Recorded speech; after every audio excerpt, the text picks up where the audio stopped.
you ready? Hello, YouTube. This is Bode. And Alex. And we are back in the doghouse again. This is episode number 9. And there's some crazy shit going on, isn't there? Oh, yeah. So, we're going to go ahead and dive into the brand new news that hit us tonight. Dun, dun, So I've got this up. U.S. submits formal Assange extradition request. So this I guess this just happened a little while ago. Washington Post had an article about it a couple hours ago, but WAPO fucking sucks. Can't stand you guys. You guys suck. So, all right. So are you?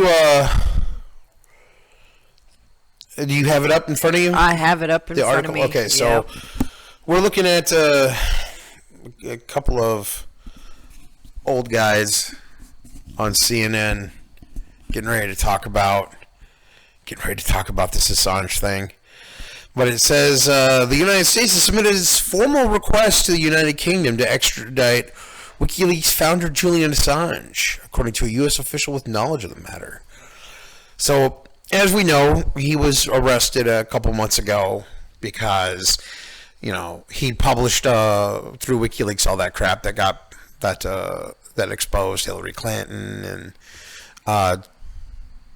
several other major establishment figureheads, right? Mm-hmm. And he's taking down people on both sides of the aisle. It's just that when he's doing it to the people that they like, mm-hmm. so they can't have that, right? Right.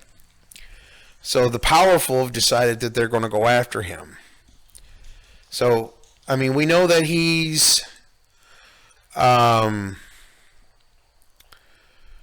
he was charged with some, or not even charged, I don't know, but there was some kind of an allegation, a rape allegation that happened. Yeah, but it's all being supposedly swept under the rug. Well, I think Ecuador said, no, we're not going to do that. Mm-hmm. Yeah, we're not going to accept that. So they kind of brushed that off. So,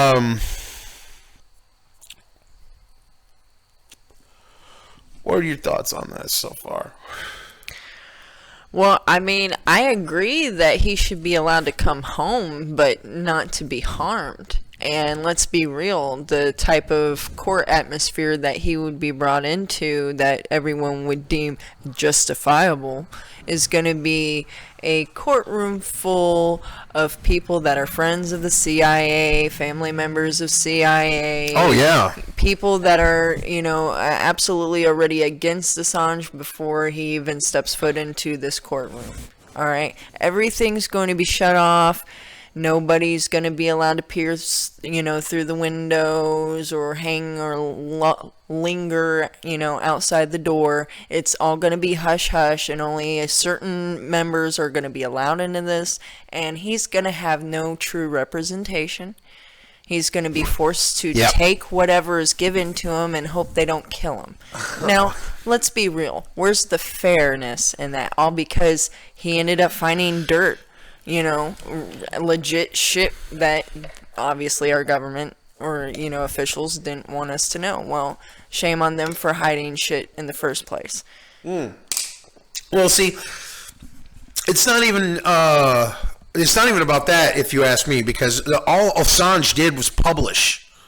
He didn't actually break any laws, as far as he didn't hack anyone. Mm-hmm. He didn't, he was just he didn't illegally find this information. Through. Yeah, right. I'm sorry. Yeah, he was just filtering the information through for people to see. Yeah, he was just the he was the publisher. They just did this movie not too long ago about the New York Times, right? Right. About them having done the groundbreaking work on shit like that, and it wasn't particular to, because I didn't see the movie. It was the one about Watergate, right? I believe so. Yeah. Yeah. So it's absolutely important that we have transparency. Well, we got to fight for our First Amendment. And that falls right, in that category of what's going on. See, are people on the field or people that are aspiring to become journalists and want to work for, Fox News or CNN or any of them for that matter. A lot of them are horrified when they come into the understanding that they are not allowed to, talk about certain things. If they find out certain information, their bosses can possibly tell them, no, this is not something that we can put on the air. All truth should be allowed to be out for the public. Well, you remember, I don't know if you've ever watched personally watched the Young Turks. I know you've heard me watch it once in a while. I've actually watched some here lately. I was actually intrigued. I liked it. Now, Cenk Uygur, you could say, our audience will have their own opinions of him. I have my own opinion of him. I don't know what yours is. Mm-hmm. Cenk Uygur he's a progressive fighter in my book. And I don't agree with him on everything. And I didn't like him browbeating the Russia thing, but they've really, it seems like they've straightened back up again over the last few months, have really been targeting things that are important. Mm-hmm. Nonetheless, Cenk Uygur is one of those guys that used to work for MSNBC, and he wanted to talk about certain things, and they told him that he can't do that, and so he ended up parting ways. Well, see, absolutely, right from what I was talking about. And he's not the only one. Just not as many are vocal about it. Some people actually just tuck their tails between their legs and probably don't even seek anything, into that typical career or type of career. They actually go to fast food or, they're actually broken from it because a lot of the people that honestly want to be in this line of work, they're not thinking about money. They're thinking about truth. They're thinking about survival, but that's sure, but nothing that goes, beyond that. Yeah, exactly. We're not aspiring to sit there and have mansions or anything like that. Now, it'd be nice to own a home and such like that. Sure, that would be great for everyone. Everyone should have that opportunity. Honestly, we don't really want anything bigger than, say, a 4-bedroom place ever.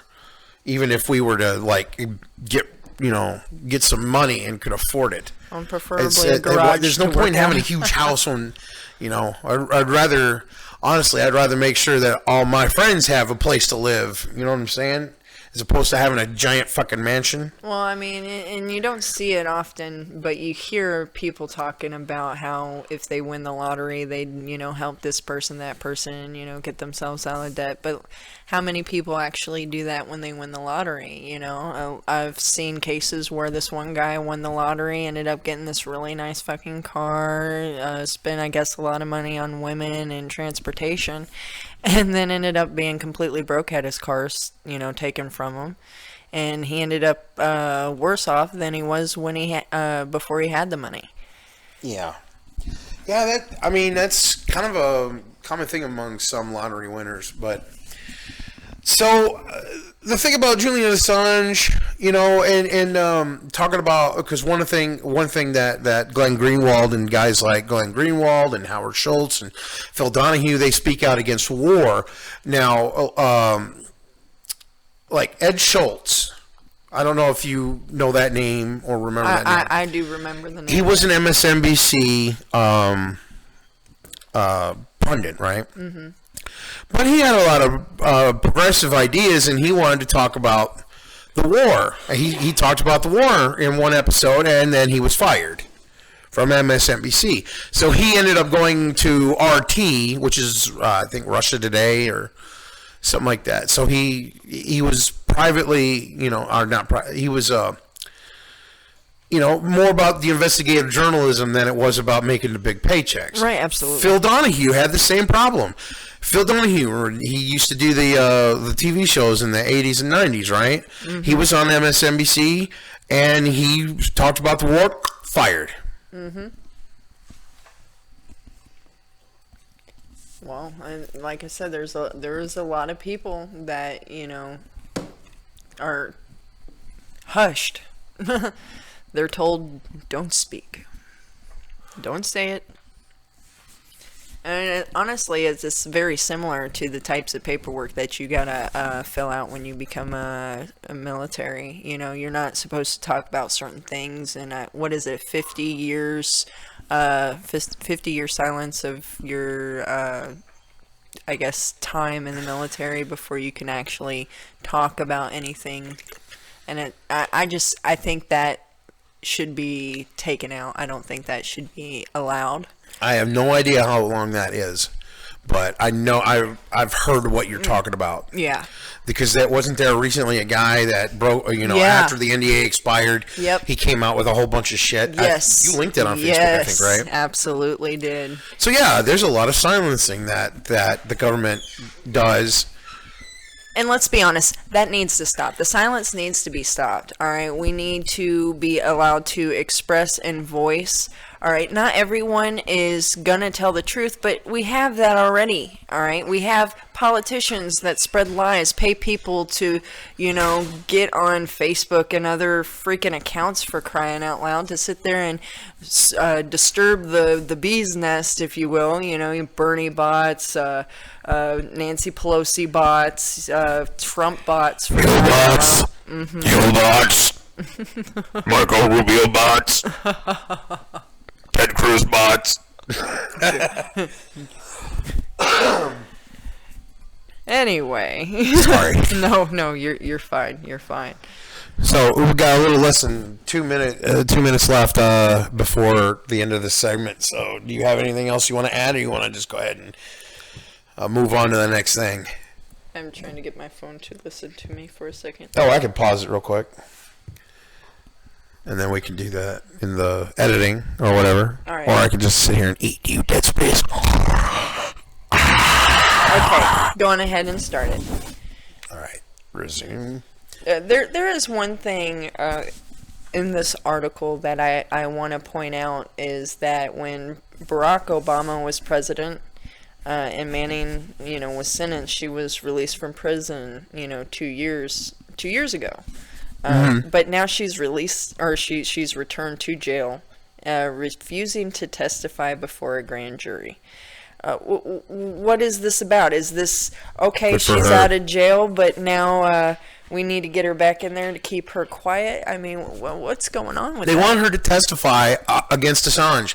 Essentially, is what it is. And because she won't do it, she was thrown back in jail. Yeah, and she's being kept in contempt of court or some shit like that. Oh, that is messed up. It is fucked up. It is massively. I hate to think what she's going through right now. Well, especially considering she went through this already while she was making the transition from Bradley, right? Yes. So she dealt with that while under incarceration. Yeah. For basically honestly, if you want to, my opinion, that kind of a hero. Yeah. You know what I'm saying? And then you have the other dude that's, in Russia right now. But Snowden? Yeah. I mean, these people, this type of treatment, this is bullshit. All right. I was always taught, and I'm sure the majority of us as children were taught by our parents, to be truthful. All right. So there should be no middle ground. Dismiss. There should be no middle ground at all. When it comes to First Amendment, Absolutely. you mean? Absolutely. Yeah, I mean, that's why we defend that as a core value, right? It is. So that's what makes America, or part of what makes America. I'm starting to think that Russia happens to be more for freedom of speech than anything, though. Yeah, not their government. Just like our government. Yeah, I was about to say, I'm sure, but still, we need to change things here so that we can get the other governments to change as well. Well said, well said. All right, so moving on to the first article. Yes. Habitual cannabis use alters brain oxygen. I'm going to hit start. All right, so tetrahydrocannabinol, the main active ingredient in cannabis, is linked to changes in how oxygen travels to the brain. This may correlate with changes in brain functions in the long term, a new study argues. So they're talking about a study that just came out, 2015 National Survey on Drug Use and Health. Well, I'm interested. Tell me about it. Species of the cannabis plant. So they're talking mostly about the FDA's, response to. But the fact is we don't really have a whole lot of studies yet, right? So let's go ahead and open that up. It's the PDF. Oh boy. Oh, I might have to move my camera for this one. It's going to cover some of it up. I have to switch to do that. You suck. All right, transition back. Okay, now now they can see what's going on.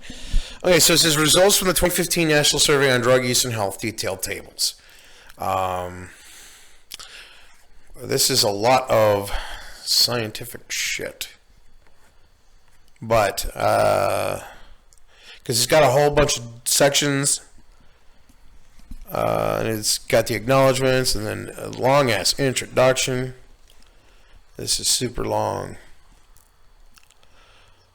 Okay, so it talks about what the tables are here. Okay, so detailed tables are sections 1 to 7 and section 8, which includes sample size population tables. And then they've got mental health detail tables, table types and purpose. Presents estimates of the numbers of persons exhibiting the specified behavior. So they're talking about the correlation between, and this isn't the only instance that they're doing this. They're talking about the correlation between marijuana use and violent tendencies, and mental illness. All Those right. three things they want to connect, right? Mm-hmm. So, honestly, I would really have to look into the table and the data more, but I really am interested in the sample size. And this was done in 2015. This is one study. One study, mind you. And back before it was actually legal. Or at least in most. Yeah, it's not even legal for real research to be done, right? Right, exactly. So whenever they put out anything, and because I'm curious in what the controls are and shit like that, because it separates stuff by cigarette use, alcohol use, cigarette and alcohol use. Well, I mean, let's be honest. If you're drinking and then you smoke a blunt, you're going to have a different type of high than if you just, come home from work and smoke a blunt. All right. But we're talking about alcohol, which is actually dangerous if overconsumed, can be dangerous if you do have certain mental health issues because it can make you more violent. These types of studies can and have been made because it's been legal. And no, I don't like alcohol. I've seen what it's done to my family and down through the history of my family. To say that it shouldn't be legal and the fact that we're still fighting marijuana is a fucking laugh when you're willing to put that out into society but not marijuana. That there's just something majorly wrong with that. Okay, so I don't see an actual number of people that they are looking at, but it said something about in thousands of numbers. Oh. And the thousands, so some of them are like, it's got hundreds listed here. But it's like...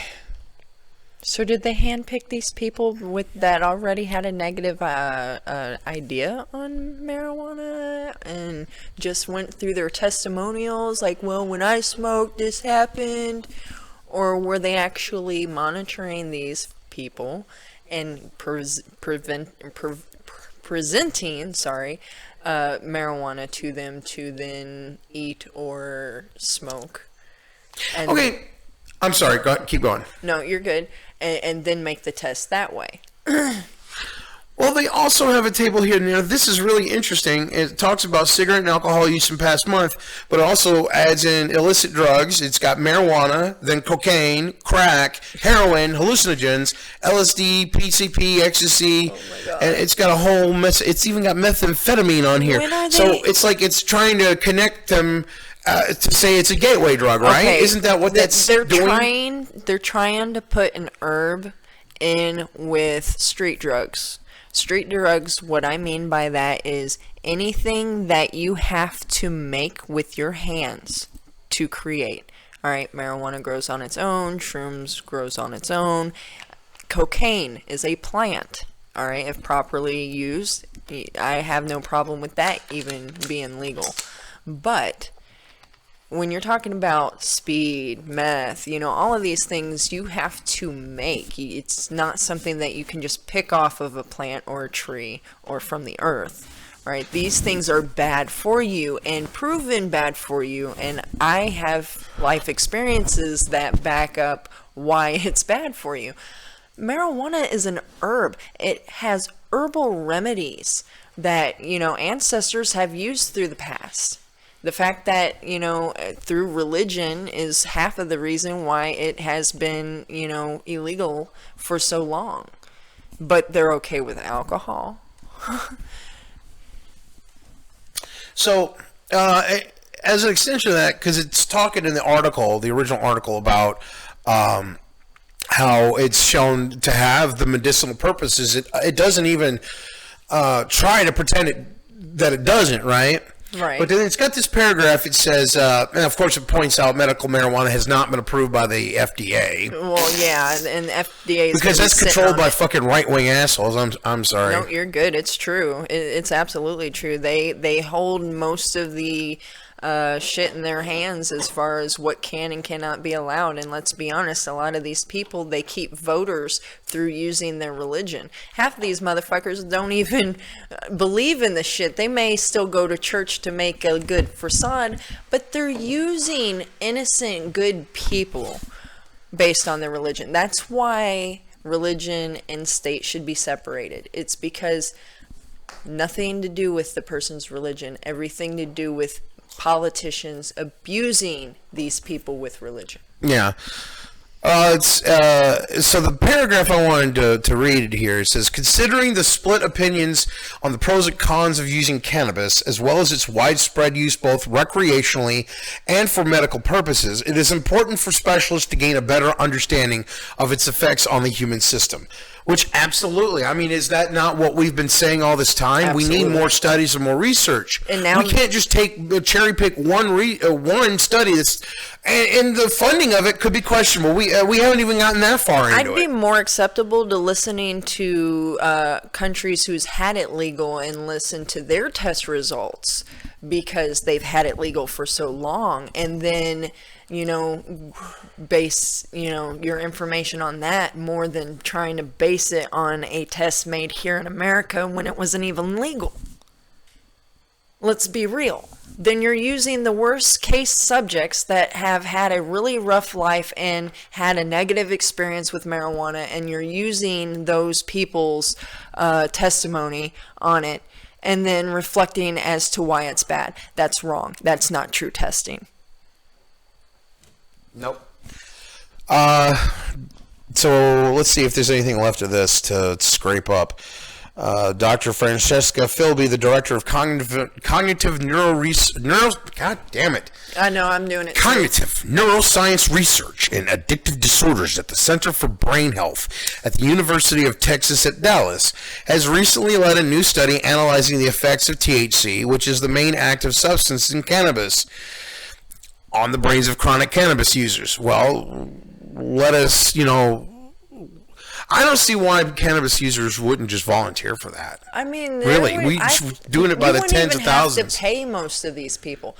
Hell, and if you're worried about just getting pro marijuana users, then sit there and at least do a 50-50. Do 50-50 people that are for it, and then half of them that haven't had it at all. Or you know what I'm saying?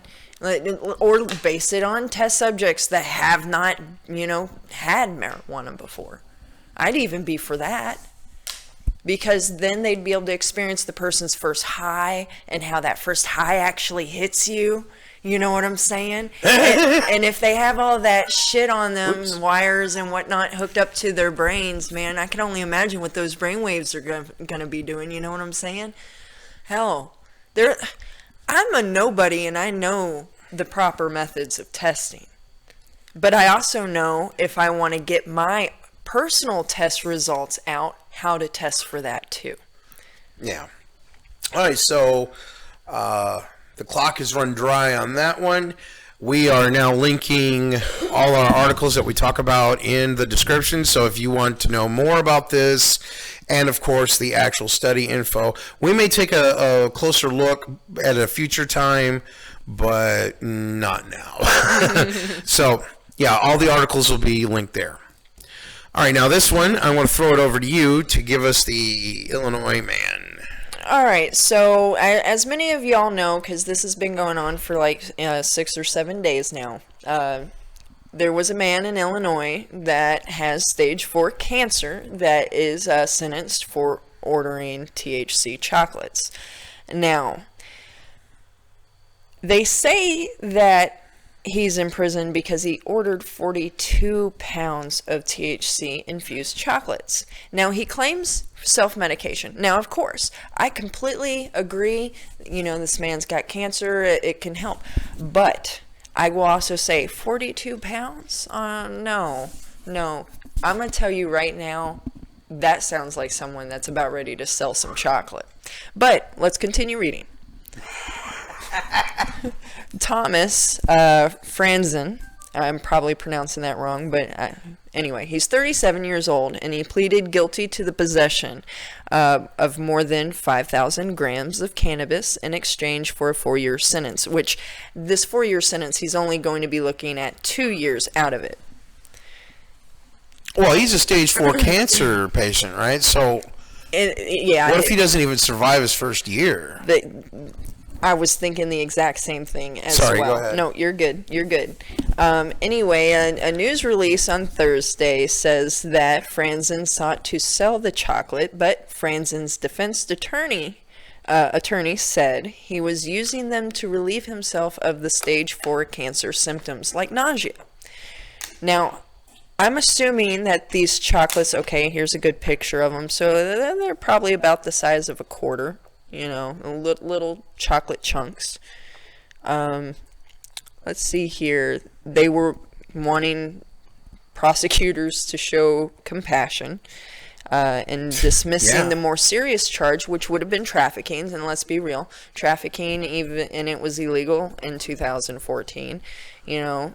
2,000. I mean, you're talking over 5,000 grams too, man. He would have had his ass handed to him. Oh yeah, absolutely. Honestly, if it wasn't for the fact that this man has cancer, and the public has been watching, you know, this story unfold as well. If it wasn't for the public and for his cancer, he would probably have the book thrown at him. I'm just being my honest opinion. It's possibly true, yeah. Yeah. Because they reduced a 12-year mandatory minimum sentence of 4 years, of which he is required to only serve 2. Now, on good behavior, he may even get out sooner than that.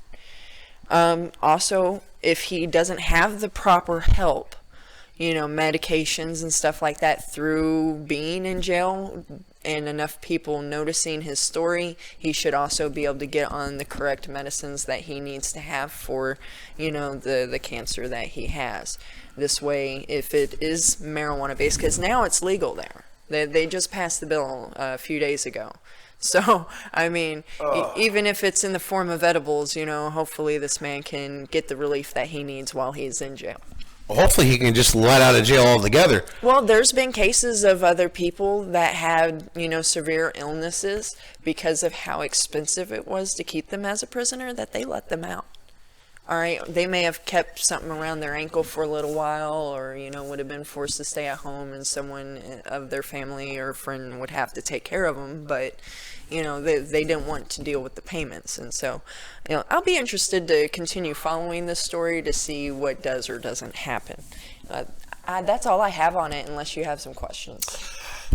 I actually have a related article, and if you're done already with that one. Yeah.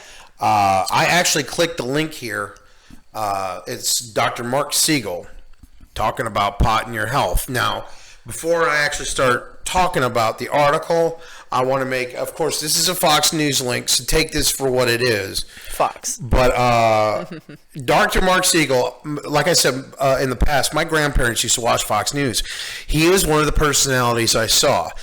And they have what they call a medical A team, Okay. and I think Mark Siegel is on that medical team. He might be on the B team. I don't know. It's like just even being told you're on the B team, it's like, what the fuck, right? But anyway, so there's this other guy that's way worse than him, thankfully, Keith Abloh.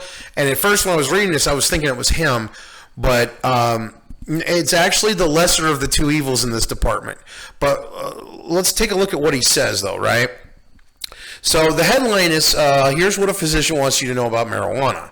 Now, I don't know where his credentials come from, hopefully not Liberty University. But so he's talking about this book that connects marijuana, mental illness, and violence. Remember those three things earlier? Yep. Well, it says he's saying that this book is coming out at the right time as more and more states are legalizing marijuana. Currently, marijuana recreational use is legal in 10 states.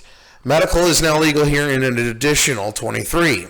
Mm-hmm. And he's talking about the better public support for it, and even some of the drug think tanks are saying now that we should tax and regulate and decriminalize marijuana altogether, right? So now I'm not going to read his whole article. I read enough of it to figure it out, because he's kind of pointing out that, oh, well, it's we should learn more about this. I don't have anything. He says he doesn't have anything against any substances, right? Right. So if that's true, then that means that he shouldn't oppose cocaine, heroin, or any kind of drugs, right? Which is kind of what it leads to when he says that. Mm-hmm. But he's talking about the links, and that there's a whole lot of money to be made in this industry. So he's making the argument in a way that, hey, there's not a lot of research on it, so maybe marijuana, they don't want people to know about the bad effects because there's a lot of money to be made in it. And that's essentially what he's... Well, of course. Sounds like he's positing. He wants to be like, what the drug dealers, were doing, and selling marijuana for a profit so they could continue getting or growing or whatever. But now they want to do it because they see the money in it, and that's going to take from the people that's selling it. That's going to take from the distributors. Well, I just find it ironic that a Fox News guy is talking about the industry and the money it makes, considering they just love slobbering all over CEOs, right? Yeah. They bring on military-industrial complex assholes all the time. They're always bringing on people that's pro-war, pro-capitalism, pro-winnerism. Mm-hmm. And then now it's like, now that it's something that they had been against all this time, and they know a lot of their viewers are old people and very prejudiced and set in their ways, and they believe that, it's a hippie drug, right? So they're against the marijuana. So he can't 100% come out and say, oh, recreational is okay. So he doesn't. He keeps talking about, and he cannot deny the medical aspects of it, because he talks about it in the article. So even he at this point cannot talk against the medical use. Mm-hmm. But I just, the way he puts it, because he talks about the concern of pregnancy. Well, it's like, okay, so a pregnant woman can legally drink alcohol while she's pregnant. Yeah, they actually, a doctor will tell you, especially after you're in the third trimester, that a glass of wine, not very much though, we're not talking like a full fucking glass, we're talking 6 ounces or less, but still enough to allow the woman to relax, to help her sleep, or help some of the pain. Yeah, and this is the paragraph, right? Don't get me wrong, I must emphasize that I'm not intending to weigh in here on the politics and economics of legalization. In fact, I have never favored punishing users of any chemical substance and advocate instead for rehab programs and peer-to-peer assistance for substance abuse of all kinds. Here's the bottom line. Marijuana is a useful drug medically when it comes to treating chronic pain, epilepsy, as well as the debilitating pain of cancer and the nausea of cancer treatments. But it should not be used to treat morning sickness, and recreational use of any kind should include consideration of potential side effects, especially effects on mental health. Now, honestly, I don't mind this article too much. Right. It's not so bad. I mean, there are some obvious points where he just kind of pandering, but For the most part, I can at least he's finally accepting. At least the community is finally having to accept, even on the most fringe of sides, that yes, marijuana is useful. It is impactful. It is helpful. It is a healing. It can heal people for a lot of things. And like that patient we were talking about, right? Right. His chemo. People, they go through chemo and they suffer like crazy. Yeah. But there are studies out there now, also alongside studies like this, like the one we talked about earlier, that show that we could potentially replace chemo with pot smoking or edibles or something. Yeah, absolutely. I think if that would have been granted to my grandma, she wouldn't have given up after, the second treatment. She would have had more fight in her because she would have had more mass. I mean, my grandma went from being over 200 pounds to being this little itty bitty girl. I couldn't even recognize her. Yeah. All right. I mean, and that's severe. And the kind of pain and stuff that goes along with not being able to eat because of, chemo, because of radiation. Yeah, absolutely. I think it should be offered. No one deserves to have to go through that, and I hate seeing the end result of just putting them on that morphine and stuff and just letting them go. Yeah, I hear you. All right, so now we're going to move on from the marijuana topic. The next couple of articles are about women's rights and women's health. So you've got the... God damn it, I forgot the mic. So you've got the next article. Wait, no. Which one was I doing? I was about to say my article is women in society believed sexually immoral. All right, so go ahead and when you're ready. All right, so this piece is placed back in the 20th century, a little blast from the past. And it was what I'm about ready to talk about is a wide government program that locked people up without trial simply for having a sexually transmitted infection. Mm-hmm. Now, because treatments, there wasn't a whole lot of options. It was putting people in panic. So this was the government's answer. All right. And they call these treatments. So, there were nearly 24 women that was rounded up by authorities on a single day in Sacramento, California, back in 1919. A woman named Margaret Hennessy was one of them, was apprehended while walking with her sister to a meat market. It was on a Tuesday, February 25th. A clear winter morning with a gentle wind and temperatures rising to the 40s or 50s. Hennessy, who lived in Richmond, California, with her husband, H.J., a Standard Oil foreman, had been staying in town recovering from influenza at the time of her sister, at the home for her sister, known from the press reports only as Miss Bradich. As two women walked to the market, they were approached by an officer, Ryan, and other members of Sacramento's Moral Squad. A unit formed that very morning, tasked with cleansing the city of vice and immorality. The police told the two lone women that they were under arrest as suspicious characters.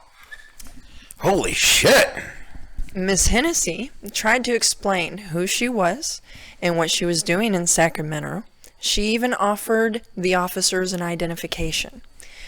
She told the officers her 6-year-old son was attending school at a local convent, and if they arrested her, someone would have to care for him. The officers, Hennessy later told the press, paid no heed, but took my sister and I to a hospital.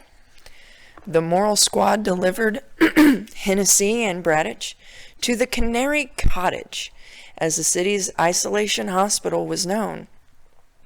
There, a doctor probed and prodded the two women's genitalia, examining them for sexually transmitted infections. At the hospital, I was forced to submit to examinations just as if I was one of the most degraded women in the world. I want to say I had never been so humiliated in my life, Miss Hennessy told the local paper. My reputation means something to me, and I'm going to defend it. Margaret Hennessy experience was far from unusual. She had been detained under a program she likely had never heard of, the American Plan. From the 1910s to the 1950s, and in some places to the 1960s and 70s, tens and thousands, perhaps hundreds of thousands, of American women were detained and forcefully examined for STIs. The program was modeled after similar ones in Europe, under which authorities stalked suspicious women, arresting, testing, and imprisoning them. And if these women tested positive, U.S. officials locked them away in a penal institution with no due process. While many records of the program have since been lost or destroyed, women's forced internment could range from a few days to many months.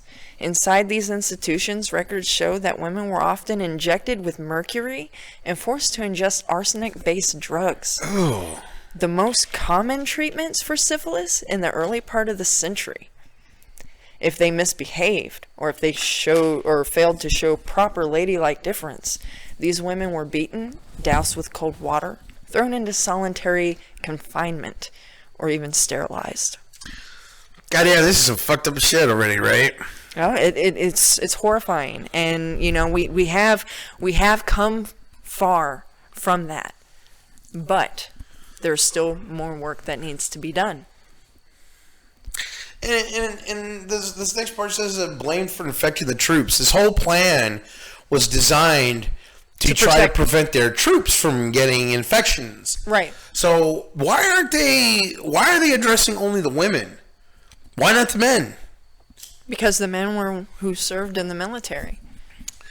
Yeah, but that's the thing, though. That's back in the day when, well, men could do no wrong, right? Right, absolutely. Good And old see, boy. here's the thing. If you focused any attention on any men, even if they did indeed have STIs or anything like that, then you would have men uprising that actually do have a say back then. You know, they voted. They had, a say. They didn't have to have someone taking them places. They didn't have to have that like women did. To be suspicious, they were looking for women that were by themselves or with other women. Yeah. They were looking for women that did not have a male counterpart, thus the suspicious looking, which would have been the people they probably would have thought their soldiers would look for. So why not round these women up, poke and prod them, and make them ingest all this nasty stuff or whatever, use in the name of science and medicine? Sure. Our medicine has come so far because of its horrifying history, but we are not those people now. This is why we need to fight to progress on. Yeah, no shit. So look at this one. So back in 1918, federal officials began pushing every state to pass a model law. Yes. And they would detain them for as long as it took to remove the infection. And shit. Especially back then, there were certain STIs that would linger with you till you die. Yeah. So they had no reason to essentially let you go under this kind of law, right? Right. Holy fuck.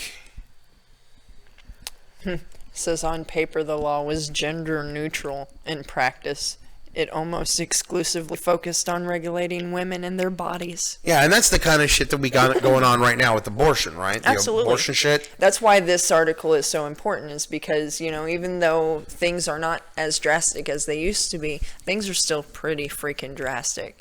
All right, and we're all humans, and we know right from wrong. There is not a whole lot of gray areas, but there are some, like humanitarians helping immigrants, giving them water and food, and then being thrown in jail or prison. That's wrong. I don't care what the law is. If you are helping a fellow human, you should be allowed to help a human. I don't even see how helping people can be illegal in the first place. Well, it's because we're providing sanctuary to illegal immigrants. We're feeding and watering them. We're providing them with some type of hope to thrive in a society that technically doesn't want them. You know what I'm saying? So I you know gotta what you're saying. I know what the argument it's is. like but it's bullshit, right? it's the Underground Railroad all over again. And I'm gonna start suggesting people shine a light in one room of their home, even if they're not dealing with illegal immigrants, just so that they can show the sign that they are for a better America.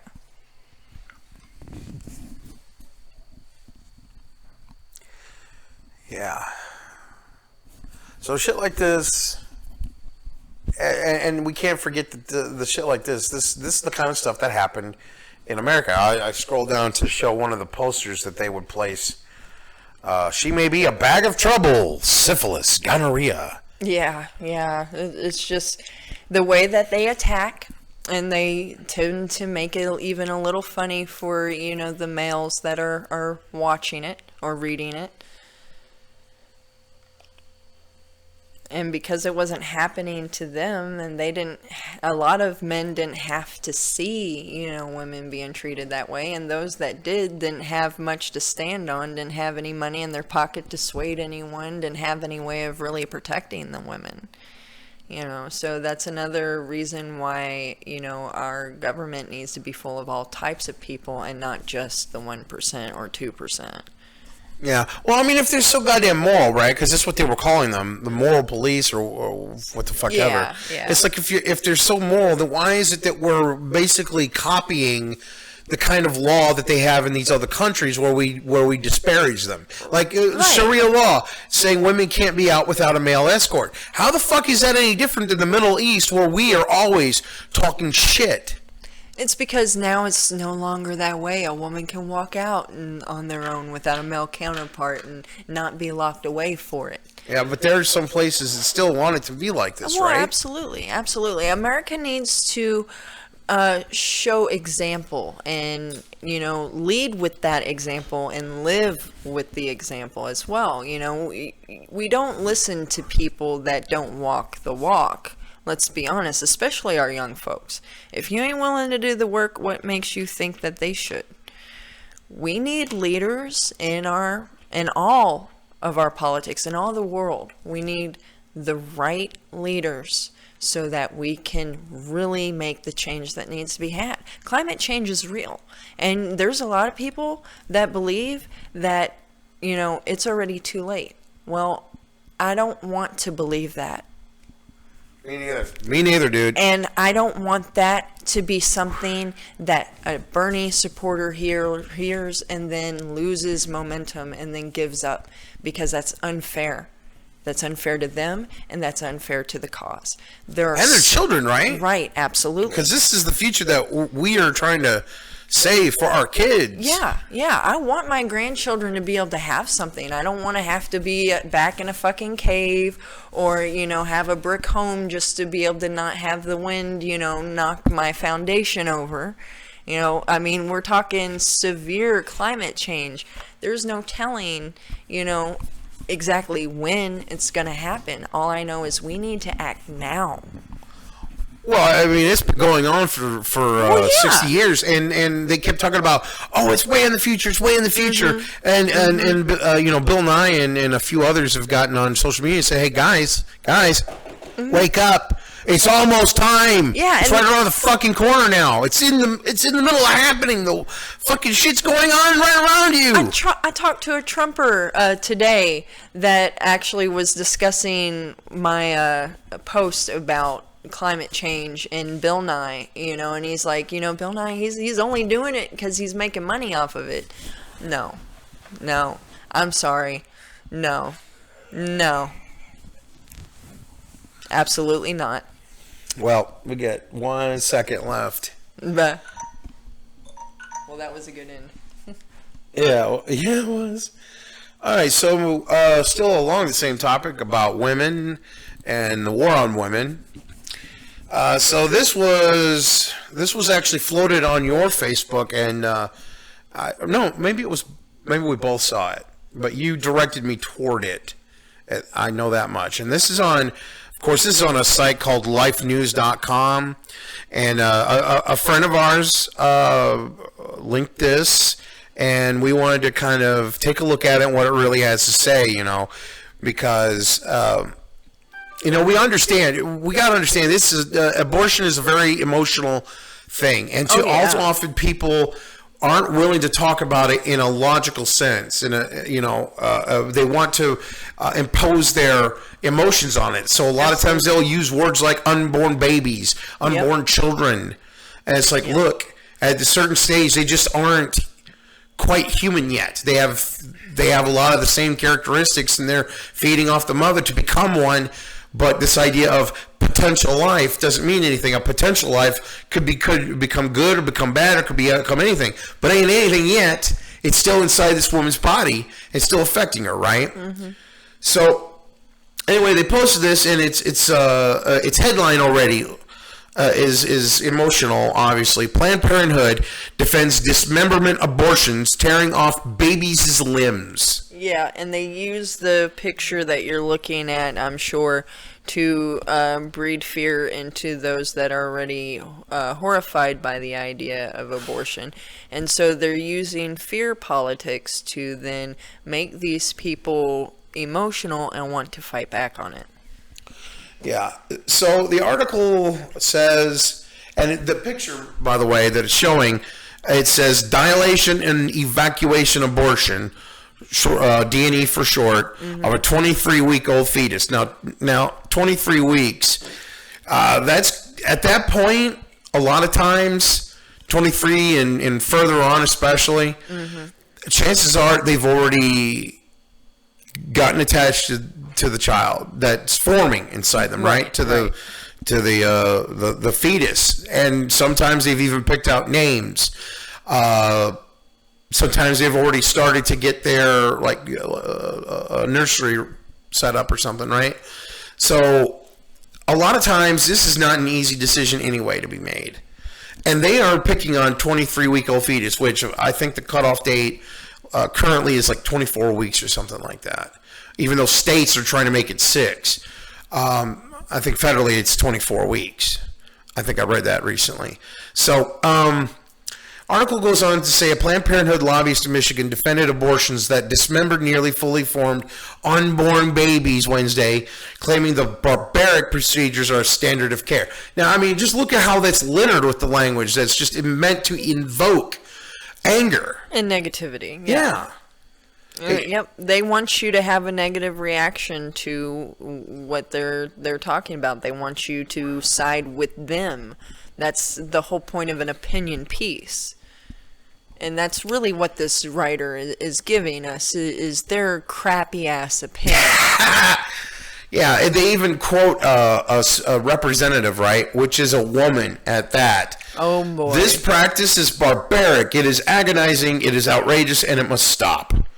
Who, by the way, she is a sponsor. Lynn Affendoulis, a sponsor of the bill. She's some state representative. It doesn't mention, I don't think which. But no, it's talking about Michigan though. Yeah, so yeah, she's got to be a Michigan congressperson. So, however, a Planned Parenthood lobbyist contended that the bill would outlaw an abortion procedure that is a standard of care, according to the report. Amanda West, a spokesperson for the abortion chain's Michigan branch, slammed the bill as an orchestrated attack on abortion access, which, I mean, it pretty much is. We are here because the lies have to stop. We must call these bills what they are, nothing more than an orchestrated national strategy by anti-abortion politicians to restrict abortion. And then, look, that's fucking what it is. I mean, anyone that's objectively looking at it, right? Because you look at what's going on in all these other states. So clearly this is a national strategy. Even our own state of Kentucky, Matt Bevin just signed that piece of shit law into effect, but it can't do anything until Roe v. Wade is overturned. So obviously this is a national strategy that's going into effect. Mm-hmm. And this person West is Amanda West. She's obviously pointing out the truth here. Mm-hmm. But this article doesn't want you to believe that. It says, but abortion activists did not mention any details about the actual abortion procedure that pro-life lawmakers want to ban. State Representative Pamela Hornberger, the co-sponsor of the bill, another fucking woman, what the shit? So the measure would ban a gruesome, horrific, and cruel abortion procedure whereby a tiny baby in its mother's womb is literally ripped apart. Wow. Wow. Dismemberment abortion, otherwise known as dilation and evacuation, is a procedure in which the abortionist, I love that word, abortionist, it's a doctor. Fuck you, it's a doctor. Yeah. Their whole life isn't spent aborting. Right. They fucking do other dilates a woman's cervix and then uses steel instruments to dismember and extract the baby from the uterus. It's a fucking baby. It is a common second trimester abortion method that dismembers a nearly fully formed unborn baby while his or her heart is still beating. But let's be real. This stuff is only being done to women that are in an emergency pregnancy that need to have an abortion. We're not talking women, I don't want to be pregnant. It has nothing to do with that. All right? They feel awful enough having this happen in their life. You know, I've talked to a few women that have had or just had, and this is a nightmare for them. And then you're taking their right away. All right? This is wrong. These people aren't just looking to not have a child. All right? This isn't something that they're planning because, it's just going to get in the way of my life. You're wrong. All right? Quit using religious people to throw your agenda forward, because that's all you're doing is you're using sheep to get your way. Telling other people how to live. Absolutely. Right? Yeah. Forcing consequences on other people that you deem should, like, what, because you went through that or something? Is that something that these women went through and now this is why they're pushing against this so hard? It doesn't make sense to me why a woman would go after the rights of other women. It just doesn't make sense to me. Because they're pushing their religious agenda. And see, that's when politics and religion should not mix. That is where everything gets, that's where you're going to get violence. That right there, that's a great way for violence. And that's what our politicians want right now. Not all of them, but that's what a good deal of them want right now. Because it's going to take the eyes off of them for a long enough moment for them to be able to slip another fucking bill by. Yeah, no shit, right? So real quick on this, currently they're talking at this point about the states that have bans on the same kind of abortions. Let's see, Ohio, Kansas, Oklahoma, West Virginia, Mississippi, Alabama, Louisiana, Arkansas, Texas, Kentucky, and North Dakota. Earlier this month, a judge blocked Ohio from enforcing its pro-life law. Pro-life until you're born, then fuck you. That's the Republican motto, isn't it? Absolutely, because after the baby's born, they don't give a fuck anymore. No. So check this out, though. They have the links, they have phone numbers, and the email addresses of all the Michigan right-to-lifers. And they're encouraging people to contact them. So, hey, guys, they're the ones encouraging it. It's on their website. Why don't you go and contact your state representatives and tell them what bullshit this is? Yeah, I agree. There's a email area for that, because I would totally send an email. Yeah. They've got 9 names listed here with phone numbers. 5 of them Republicans, 4 of them Democrats. Ugh. I'm not right or left.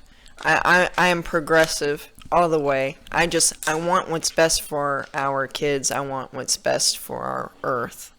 And so sue me, Trump, if I don't vote for you. Sorry, there's that shit that's been going around the last couple of hours about how Trump supposedly is saying that he's going to sue people that don't vote for him. I'm like, obviously this piece is some bullshit, but it was funny nonetheless. It's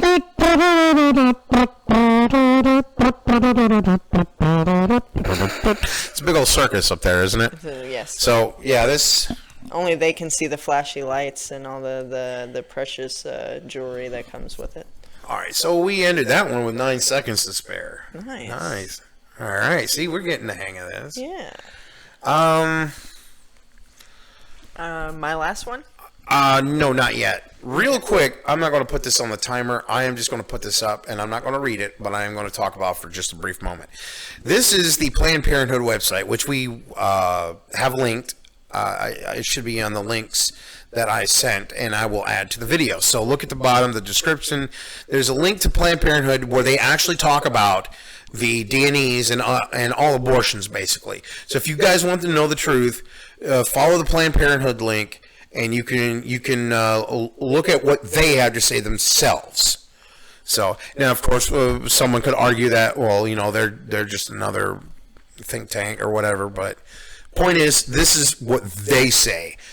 Before you make a decision about what the truth is, you always want to get the truth from, you know, at least what they say. You want to get their side of it, right? Right, absolutely. So that's the best way to do your homework. Exactly. All right, so yes, now it's time for your last. Go for it. All right, so on my last piece this evening, I want to raise awareness that 1 in every 6 seniors in America faces the threat of hunger. The issue is so severe that AARP reports that seniors face a health care bill of more than $130 billion every year due to the medical issues stemming from senior hunger. Now, some seniors, they're not aware of SNAP benefits or maybe other programs within their community, and so they not knowing, they're not going to reach out. All right, they're relying on family if they have any. Now, in 2025, 20% of our population is going to be senior citizens. All right, and if 1 in 6 is going hungry now, by then we're going to look at it that being doubled. Okay? Yeah. And this is very severe. You know, this isn't something that can be overlooked any longer. It shouldn't be. All right? It should be our job to take care of our elderly. I don't give a damn if they're your blood or not. It is our job to take care of our elderly and make sure that they have. And I'd be willing to pay taxes for it. Hell, we should have already been. Supposedly we are. But let's be honest. So much of it's being cut into. Trump keeps cutting more into Medicare. And so even more elderly are going hungry. There's an old man here in Hodgenville. He walks everywhere. He has a fake eye, and he comes into the store. He's always nice, always asking for money because he doesn't have any, and it's usually so he can buy certain things like Band-Aids because he bleeds very heavily on the smallest of cuts. You know, these are the people we need to be protecting. Our American soldiers do. Why can't we at home make sure they're protected as well? And that's another thing. A lot of these people that are going hungry did serve in our military. And even if they didn't, so what? They're still human, and they deserve so much better than what they're getting now. Yeah, I mean, don't we all deserve some level of dignity just for being human? Absolutely. Absolutely. And I understand, especially you're talking to the elderly now, they weren't raised to put their hand out and ask for help. They weren't raised that it was okay to go look for assistance. It was either found within your family or a friend that they knew, or it wasn't accessible. They're dealing with it because they think they have to. A lot of them are. All right? It's not that SNAPS is denying them. It's that they don't know that they are able to have that benefit, or there's a fear already stoked in them that they're going to be denied. Yeah. Well, also, you know, older people don't have the tendency to be on social media, right? Oh, right. Which is where a lot of information is accessible to the public, you know? Right. And so they don't get involved with it, and if they have their younger family is not around them that much, or if they get abandoned by their family, you know, they may not know about these things. Right. And I think that extends to what you're saying. It's not just that we take care of them physically, but also that we make sure that they have knowledge and access Absolutely. to information. Yes. Yes, and that goes, hand in hand with making sure that they're taken care of. Now, when I say that 1 in 6 seniors are going hungry, it may not just be in the physical term of not having enough to eat. They may be getting SNAP benefits, but when you look at what they are able to buy with the 160 some odd dollars, if that they're granted, all right, a lot of it's junk food or stuff that's not really holding a nutritional value. All right, so it's going through them even quicker. All right, thus also making them more unhealthy and more susceptible to becoming sick or getting other types of illnesses that they end up in the hospital for. All right, so it's not just the fact that they're going hungry and starving because they don't have food. It's the fact that the proper nutrient foods that they need is not provided for them. It's not accessible to them. All right. How much do you know about the Meals on Wheels program? By the way? I know actually a good deal about it. From 20, I want to say it was 2008.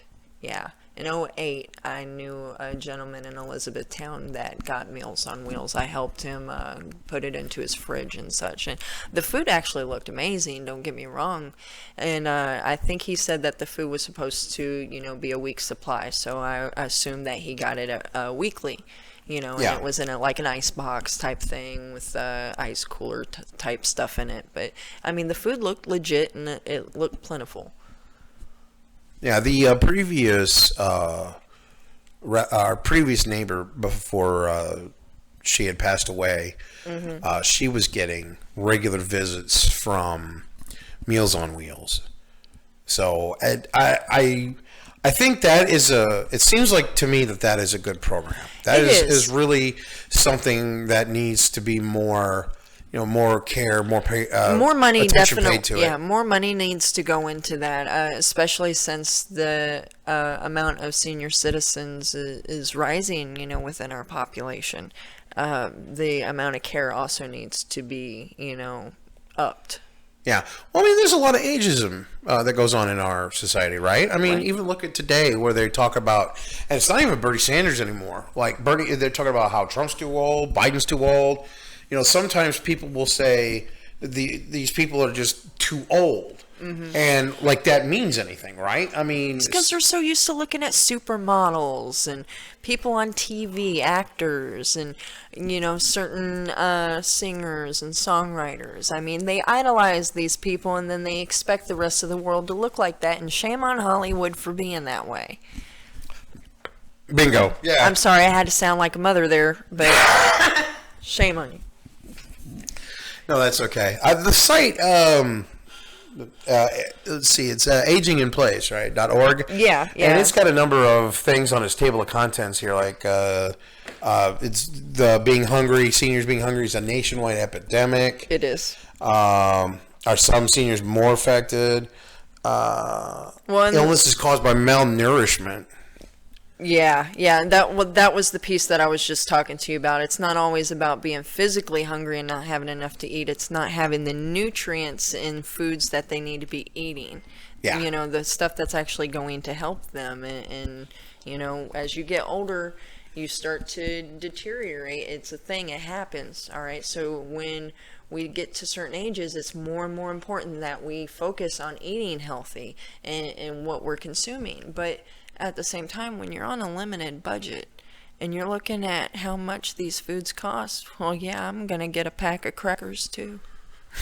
I'm gonna do without because I have no other means, and I'm not gonna reach out because I was brought up in an age where you didn't do that. Yeah.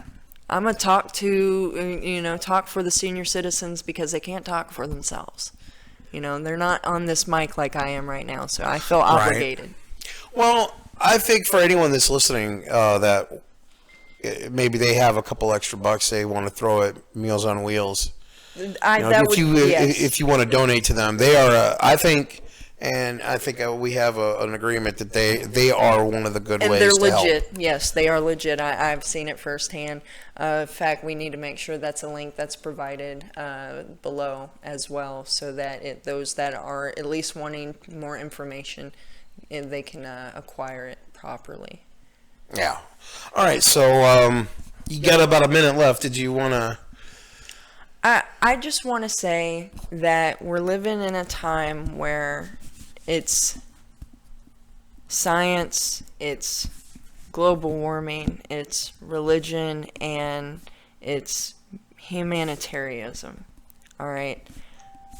You can be a good person and not be religious. You can be religious and still be a good person. All right? We're not out here to fight people's beliefs. We're out here to fight for the world in a whole.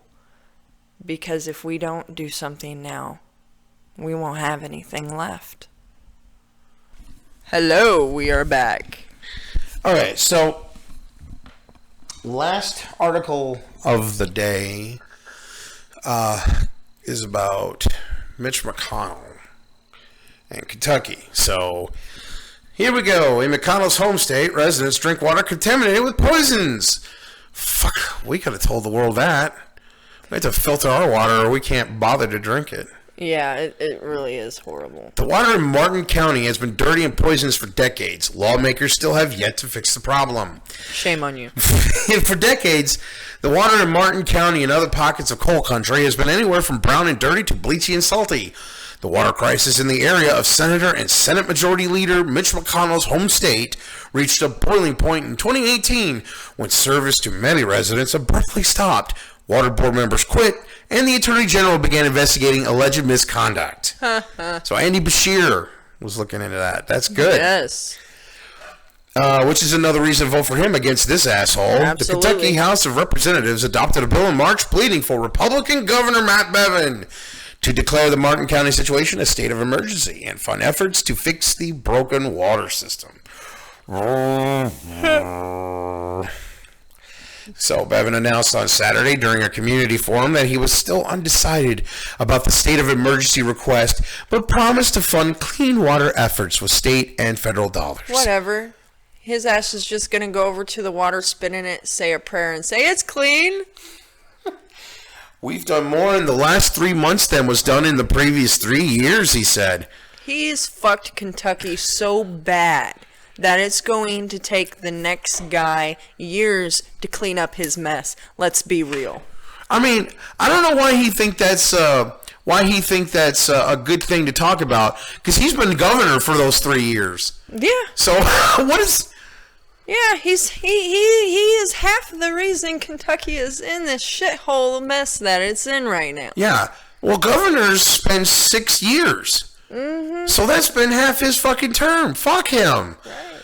So, but as Democrat state... wait. I skipped a part. Jimmy Dunn Kerr, the new chairman of the Water Board, has been one of the lead figures trying to stop the downward trajectory. But as Democrat state representative and state of emergency advocate Chris Harris warned, Martin County's situation could spread across the state, if not fixed soon. As the infrastructure deteriorates around the country, we're going to see more and more Martin counties, he said. Clearly...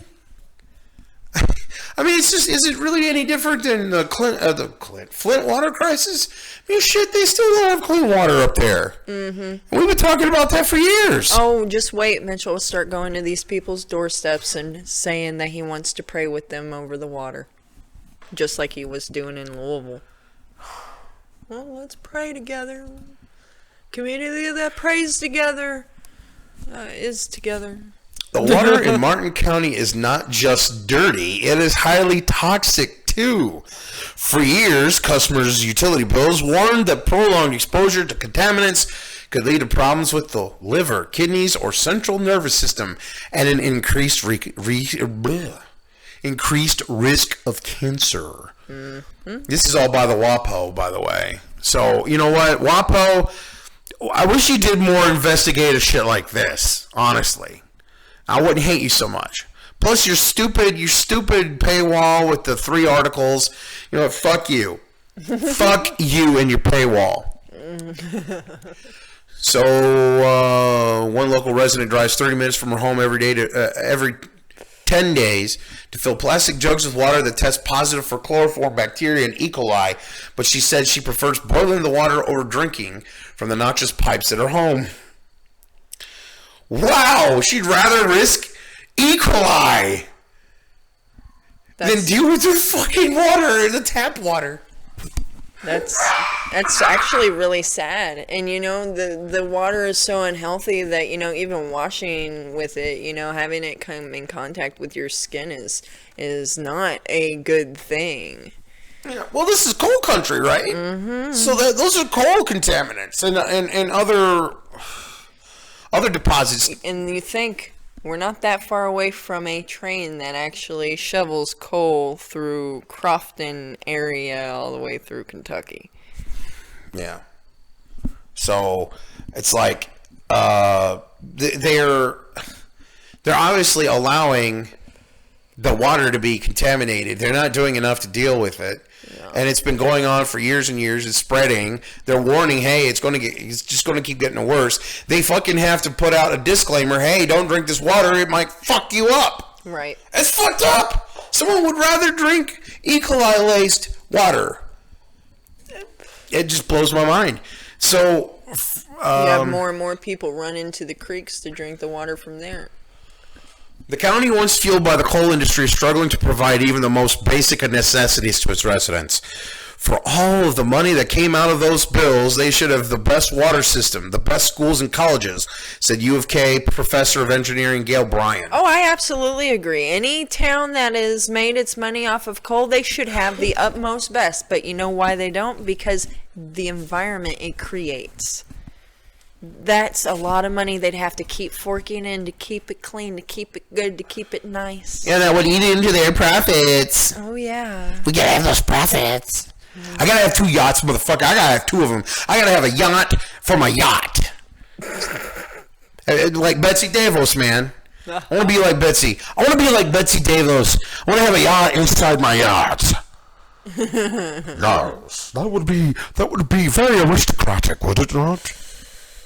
Fucking idiots. So yeah, that's pretty much all of that. There's a link that says reads the full story here. But so we got just under 4 minutes to clown off, I guess. Well, it gives me a moment. What do you think about Tulsi? Tulsi's pretty cool. She needs more love from the MSM. They are seriously coming down on her for her anti-war narrative. I mean, I saw a thing not too long ago where there was just a couple pundits that were just sitting there talking back and forth about, Tulsi Gabbard doesn't want interventions. She doesn't want to spend a lot of money on her military. What a horrible person. No one, you hear it from the Republican side more, but honestly, the Democrats aren't really doing too well for their own cases either. I mean, all of this fighting amongst each other really should stop. Yeah, I like the idea of donating to get certain people on the stage. I mean, if we're going to have assholes like Biden and Kamala and Corey and Buttigieg and all these fuckers on the stage, we need to have Bernie and Tulsi and Mike Gravel. Absolutely. And yes, even Elizabeth Warren needs to be on the... I don't think that's going to be a problem. I think she's got the donors for that. But, I mean, we just need everyone to be able to talk. And I think when you have... It's just like with Trump, right? He had all these other voices, but no one listened to fucking anybody else. They listened to fucking Trump. Uh-huh. Trump tore them down handily, easily dismantled them. Yeah. I think that's what Bernie's going to do at the debates. See, and I can't wait for the debates, man. I'm on the edge of my seat for it. I can't wait. I really can't wait. I don't think Biden's going to be able to handle it, though. I really don't. I think that he's going to be shamed really hardcore because he's got way too many things against him. Too much baggage, right? Too many bad, poor decisions on his part throughout the years. And he didn't think they were going to catch up to him? Shit. Not to mention the touchy-feely pictures and stuff, which, all right, yeah. He's a slime bag. What else can I say about the guy? And all of this, and then he changes his policy just to get voters, all right? Because if he was going with his first policy, he wouldn't have any support. He wouldn't even be a name discussed right now. Well, the only reason why he changed his positions is because he just suffers so much backlash over them. And he's smart though. He's learned, he needs to keep his face out of shit because his poll numbers go down when he does. Well, and something shows that up. he's learned in the past is you should always tell people what they want to hear. Tell them what they want to hear. Because that's what gets you votes. I don't think we're in that time anymore. I honestly don't think it's working. I think people are finally getting fed up with it. I agree. And that's why, just look at Bernie. Look at how many rallies look at how many people he brings to his rallies. Mm-hmm. All those fucking neo-libs are going to split their votes amongst the neo-libs. All the progressives are all going to go vote for vote for I don't want to say Biden. Why do I want to say Biden? Stop it. Get Biden out of your head. That's why the progressives are going to galvanize behind Bernie. Mm-hmm. Because, we want them on the debate stage, but at the end of the day, it's Bernie. It's Bernie. It's been Bernie for 40, 50 years. Mm-hmm. It's going to be Bernie until he dies. Yeah. And that's just all there is to it. Hell, he's doing more than any of the other politicians, in my opinion, that are running for president right now. He's going from one state to the other, busting people's balls diplomatically, without fighting. Yeah. Well, Ro Khanna basically said you can't punch. You can counter punch, but don't punch. Mm. Don't punch. So, anyway, I guess that is going to be it for episode number 9. I hope you enjoyed it. I did too. Please hit like and subscribe if you like our content, so you can always get notifications when we post a new video. And please feel free to check the links below the page. Yes. So, until next time, thanks for watching. Ta-ta. We'll see you back here at the doghouse. Bye-bye. Bye-bye. Bye-bye.